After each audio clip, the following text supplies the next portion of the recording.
ये जो अवार्ड हमें दिया गया है, ये पूरा हमारा आईसीआर का और हमारे कृषि विज्ञान केंद्र के पूरे हमारे जो स्टाफ है, जो अच्छा काम करेंगे, हमारी पूरी टीम को दिया गया है। तो इसके लिए मैं माननीय मुख्यमंत्री जी का और गोवा के पूरे संपूर्ण मंत्रिमंडल का, सरकार का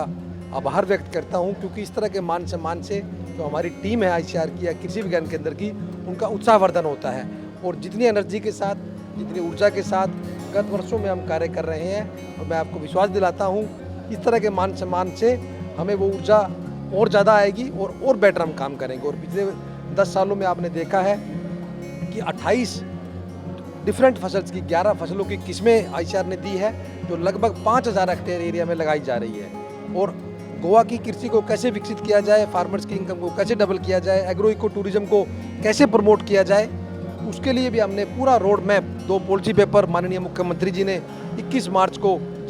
रिलीज़ किए हैं। इसके अलावा जो गोवा की एक लोकल गाय है श्वेत कपिला, उसका नामकरण करना,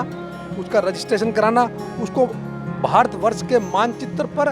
दर्शाना, वो कार्य हमने किया है। इसी ढंग से जो लोकल पिग है, अगोडा पिग, उसका भी रजिस्ट्रेशन हमने कराया है। और सबसे पहली बड़ी बात कि 2 किस्में जो फार्मर्स की वैरायटी के रूप में आईसीआर ने उसका पूरा डॉक्यूमेंटेशन किया, पूरा उसका करेक्टराइजेशन किया, पूरा मार्गदर्शन किया। एक खोला चिल्ली, और आपने देखा होगा खोला चिल्ली के जो 2 बहनें थी हमारी, जो कल्टीवेटर ग्रुप है पूरा 30 लोगों का, उसमें से 2 बहनों ने भी वो अवार्ड प्राप्त किया है। तो इसकी तरह से लगभग 35,000 फार्मर्स तक, चाहे वो कृषि से जुड़े हैं,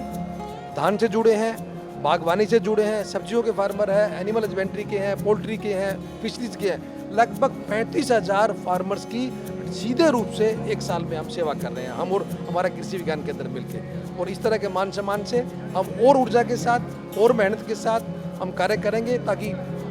जो भी हमारे फार्मर्स हैं उनके चेहरे पर और ज़्यादा स्माइल ला सके, उनकी इनकम को बढ़ाया जा सके और लाइवलीहुड उनका सिक्योर किया जा सके। धन्यवाद।